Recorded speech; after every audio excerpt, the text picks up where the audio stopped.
see all these guests and friends in Piazza Italia. The Urbino Press Award has by now a standard format. The announcement takes place here in the Italian Embassy and is our ambassador, Giulio Terzi di Sant'Agata, that will announce the winner. And then there is the ceremony in Urbino at the Ducal Palace, where the winner will be called to give a lecture.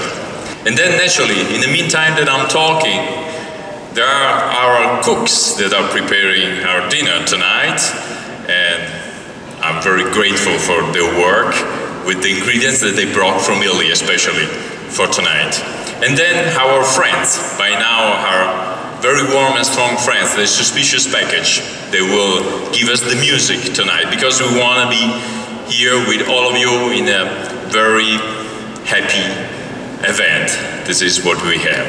But in order to present our city, our region, and what the meaning of the Urbino Press Award, I will ask the people to start our video, 8 minutes. They will introduce the ceremony tonight. Thank you. Of Urbino, a grand capital city, albeit limited in size and geographical expanse. Federico of Montefeltro's ducal palace was an astonishing conceptual marriage of architecture and philosophy. The majestic building had barely been completed when only a few hundred meters away, Raphael Sanzio, the divine painter as he was to be called in successive centuries, was born. The Urbino Press Award is a recognition of excellence in journalism awarded to American reporters. The city of Urbino, which during the Renaissance gave life to one of the most important courts of Europe, symbolically reinstates its court to hear the voice and the experience of today's reporters. And now I would like to leave this microphone and podium to the Ambassador of Italy to the United States of America, His Excellency Giulio Terzi di Sant'Agata.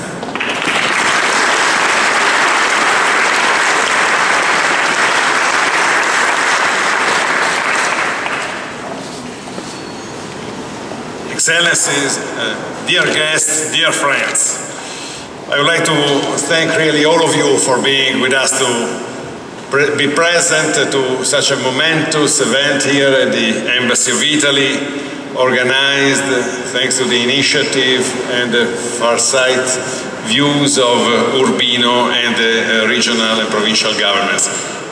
I will briefly recall why we are here tonight. And I will recall that other than to discover the name the awardee who will be formally recognized next June in Urbino Palazzo Ducale.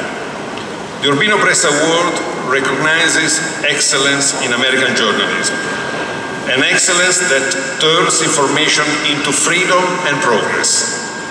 We are supposed to unveil a secret which I fear may have already been leaked to many of you.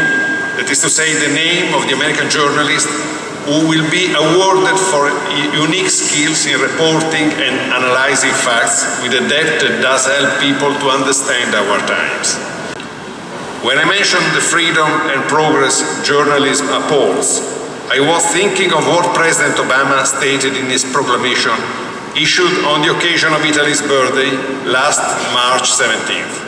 And I quote, "As we mark this important milestone in Italian history, we also honor the joint efforts of Italian and Americans to foster freedom, democracy, and our shared values throughout the world." There are therefore many ways to further our common identity. International relations do not develop only through treaties, through official visits, or through multilateral conferences. The human factor is crucial in shaping relations between countries and between people. Good reporters, the narrative they contribute to spread through the public opinion, are indeed key to this process. Are key in a way that recalls President Napolitano's words, according to which words, as he said, they create a composite of stories of individuals and families that have become part of our history. It is now time to announce the winner of the 2011 Urbino Press Award. When his committee, the committee of the Urbino Press Award, mentioned to me that first on their short list was a young, very accomplished, well-known African-American memoir author working at the White House, I thought they were aiming a little bit too high. Then I was told they were not thinking of the president. Let me give you a few hints. A native of Liberia, she was forced to flee her country after the 1980 coup and moved with her family to the United States, where she discovered her passion for journalism. In 2003, 20 plus years later, she returned to Liberia on a journey which she described in her wonderful book, The House at Sugar Beach. A correspondent of the New York Times, her knowledge of President Obama's White House is extensive. But I am aware of one thing she may know as deeply as the White House, Italy. And I think that this also was among the reasons that the committee decided to award this year's edition of the Urbino Press Award to her. She can talk and write with taste and knowledge of anything Italian, be it Palladian villas in Veneto, or Tuscan wine, or Pecorino Sardo. And as a former diplomatic correspondent and an editorial page editor, she also has an impressive understanding of Washington and far beyond. She has reported from almost every corner of the globe, a total of 64 countries, from Pakistan to Congo. Ladies and gentlemen, the winner of 2011 Urbino Press Award is Hélène Cooper.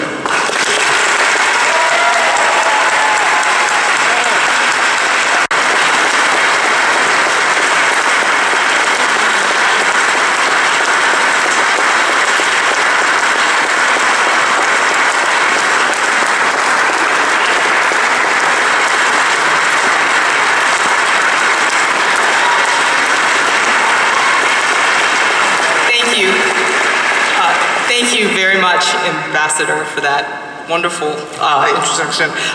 Beppe told me to practice my surprise look, so here it is. Oh my God! Ciao amici!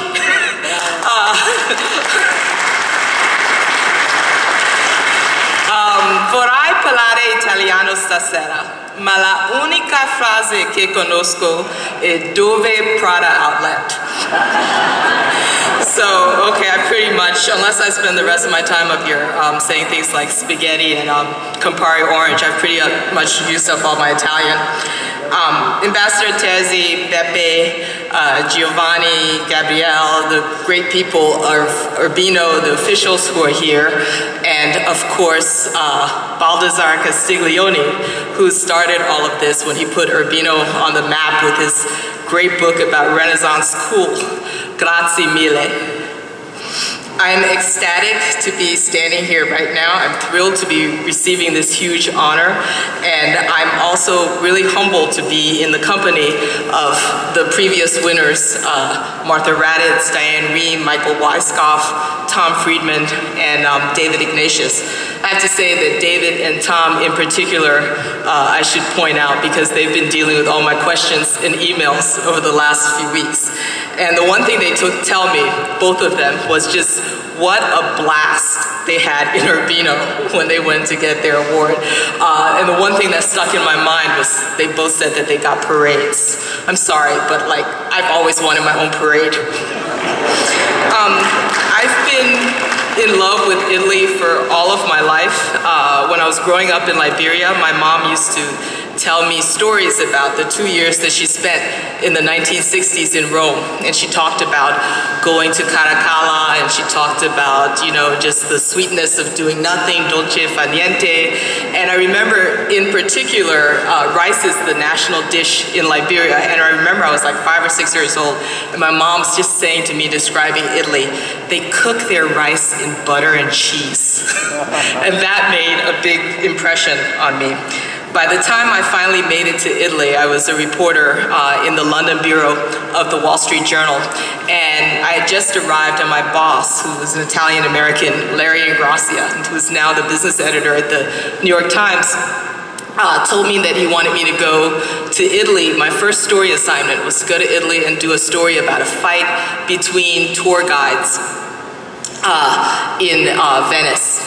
And I'm standing there looking at him. He's like, this is a fight between Italian tour guides who wanted to be the only ones to take tourists around Venice and the foreign tour guides who wanted to get into this. And I'm standing there looking at him going, let me get this straight. You want me to go, you're actually going to pay to send me to Venice to hang out in St. Mark's Square? And he said, yeah. I was like, I'm going to really like this job.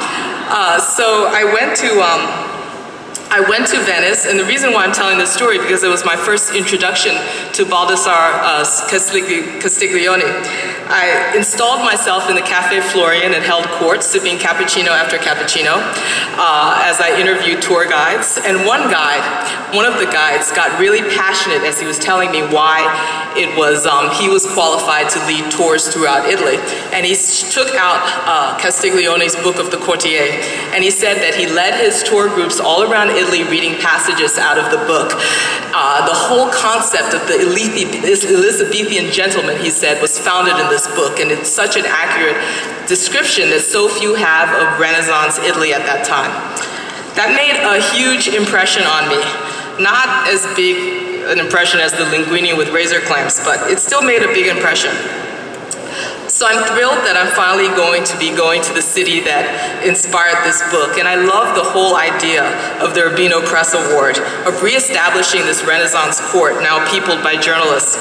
Particularly now when it seems like the journalism profession is under assault and so many newspapers are cutting staff. What Castiglione did in his day, providing this remarkable and readable historic account and chronicle of his time, is what we, I hope, are trying to do today as reporters. And the idea that we can draw this line from Urbino through the years to the New York Times and the Washington Post and NPR and ABC News through this Urbino Press Award, I find just remarkably It makes me feel like there's, even at a time where our profession is evolving to include blogs and websites along with newspapers and TV and radio, that there still will always be a need for people who can accurately chronicle their time. So thank you so much for reminding me of that with this beautiful award. Thank you very much.